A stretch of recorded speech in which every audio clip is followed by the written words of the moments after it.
Found out I've been dating my father for almost 4 months. Throw away because I can never have anyone know this happened to me. So I've never met my dad. He ran off when my mom found out she was pregnant with me. My brother was only 8 months old at the time, so he also has no memory of him. There are no pictures of him anywhere, and my mom hates talking about him. All I know is that he was emotionally abusive to her and a real asshole. I, 25 male, have a thing for older men. Call it daddy issues or a fetish or whatever you want, but I pretty much only date or sleep with men 40 and up. My family doesn't know this or that I'm gay, for that matter. It wouldn't be an issue. They just never ask. We don't really share personal things like that. About 6 months ago, I met David at a club. We hit it off great. He's in great shape for his age, supposedly 43, although that's a lie. He's actually 47, as I found out. Really attractive, charming, etc. He left for a 2-week work trip a few days after we met, but we kept messaging each other and I really liked him, which is rare for me. We went on a date after he came back and I've pretty much been dating ever since. He has a lot of money and I'm kind of his sugar baby, but that's not the reason I was attracted to him. Definitely a plus though. I didn't tell anyone we were dating except for 2 of my best friends. He also never met any of my friends or family, and I never met his. This changed last night. We were at a restaurant when out of the corner of my eye, I spotted my mom. I don't live at home, and we only usually text if we need something, so I didn't know she'd be there, and to be honest, I still don't know why she was. She hates going out and thinks it's a waste of money. She had not seen us yet, but David noticed me looking at her. I'll never forget the way his face changed when he saw her. His expression went from his casual, charming smile he always had to this blank, panicked look. I obviously noticed and got a really bad feeling, so I asked him what's wrong, and he just got up and excused himself. I kept asking him where he was going and grabbed him so he couldn't just leave.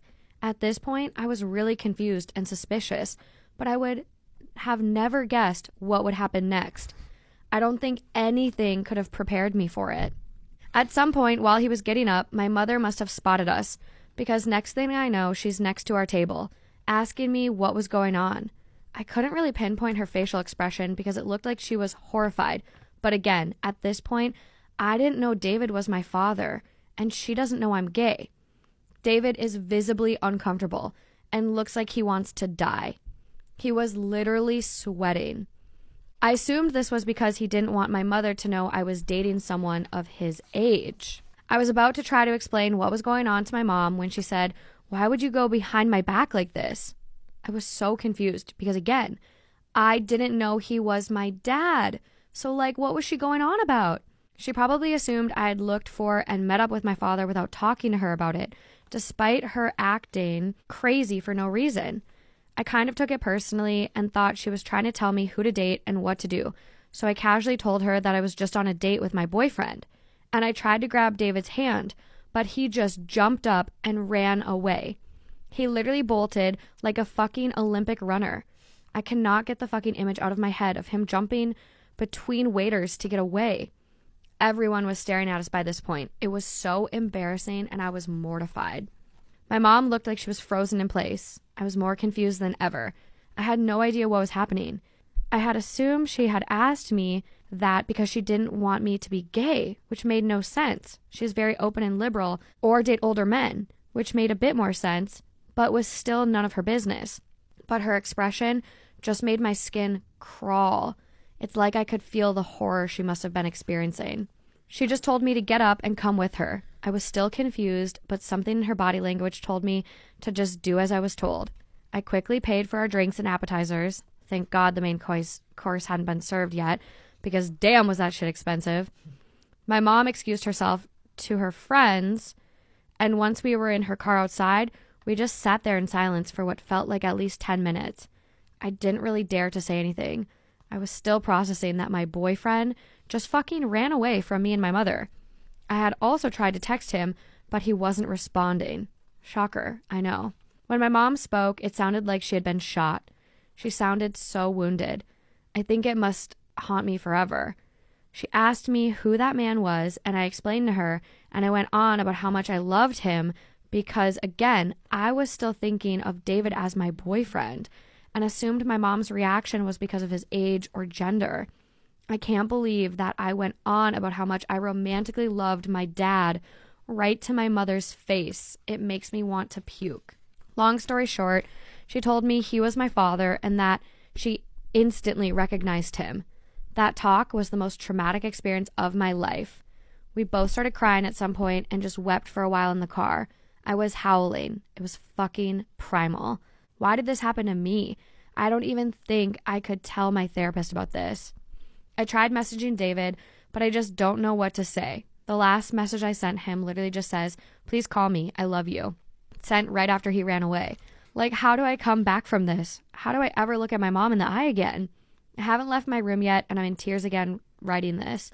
If anyone has any advice, as if, who the fuck else would have ever accidentally do this besides stupid me, it would be highly appreciated. Also, feel free to make dark jokes about this. It's my coping mechanism. Am I wrong for leaking a notebook in which a person described everyone they slept with in detail? I, 19 female, live in university halls. Our student village halls are a house, each with 5 people, each having one single room, and 4 other flatmates, one of whom is Sierra, also 19 female. Each of us have our own room, and we have a communal kitchen with kind of a living room area inside the kitchen. It's exam season, and after that, we are done with our year and we are moving out. All year, Sierra has been a party girl. I am not judging. It's totally normal to All year, Sierra has been a party girl. I am not judging. It's totally normal to party in your first year, and legal drinking age is 18 where I am. I will be lying if I said I didn't party. And she's been experimenting a lot with her sexuality. Again, no judgment. But she's also been very vocal about having a notebook in which she writes down every one-night stand or sexual encounter she had and how she was planning to make it into a book after she graduates. She told a lot of people that she writes down names, body details, and details of encounter. Everyone pretty much ignores her when she's talking about it because we just find it cringy. Well, the other day I was home alone and I went into the kitchen to grab myself a cup of coffee and I noticed a notebook on the table. It looked like one of mine and I was studying in the kitchen a night before, so I grabbed it thinking that I must have left it. Oh boy, was I wrong. Turns out it was Sierra's infamous notebook.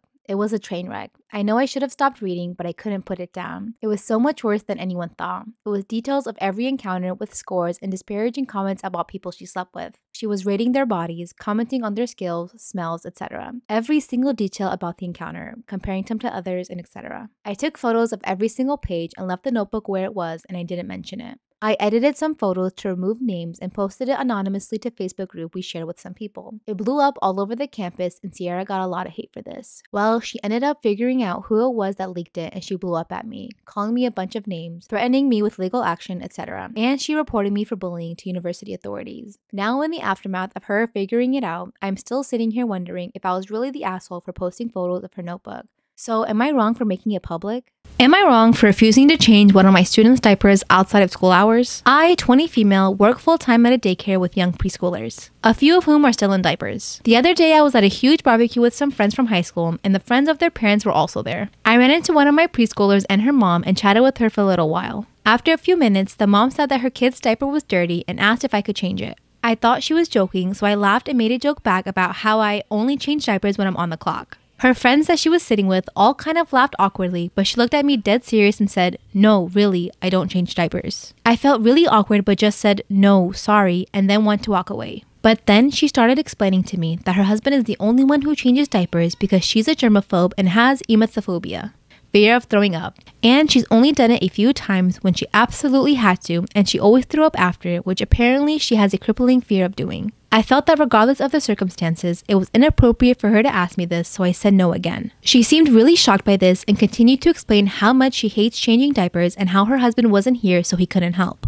I just told her that I don't like changing them either, and I think that it's inappropriate for her to keep pushing this when I have already told her no. She then said, "It's devastating to me to learn my daughter's favorite teacher has so little empathy." And after that, I just walked away. A few minutes later, I saw her putting the kid in the car and leaving, so I assumed she went to wherever her husband was to have him do it. I texted my boss to tell her what happened because I'm about to go on vacation and I assumed that the mother would say something to her about it. My boss just told me that I could tell her about it in more detail when I get back and she'd let me know if the mom said anything to her, but it seemed like I was in the right in saying no. I don't think I'm the asshole in this situation. I am not her employee, and even if I was, I still think that's not something you should ask someone to do outside of work hours. I do not know this mom at all. We rarely talk at pickup or drop off, and she was sitting at a table of her friends who I presume know about her situation and would have been better people to ask for help. I think if she would rather let her kids sit in a dirty diaper for the car ride home instead of changing it herself, she shouldn't be going to places without her husband. The only part of this that makes me feel like a little bit of an asshole is the fact that the kid had to sit in their own poop for the car ride home. I just assumed that once I left, she would either ask one of her friends or suck it up and do it herself.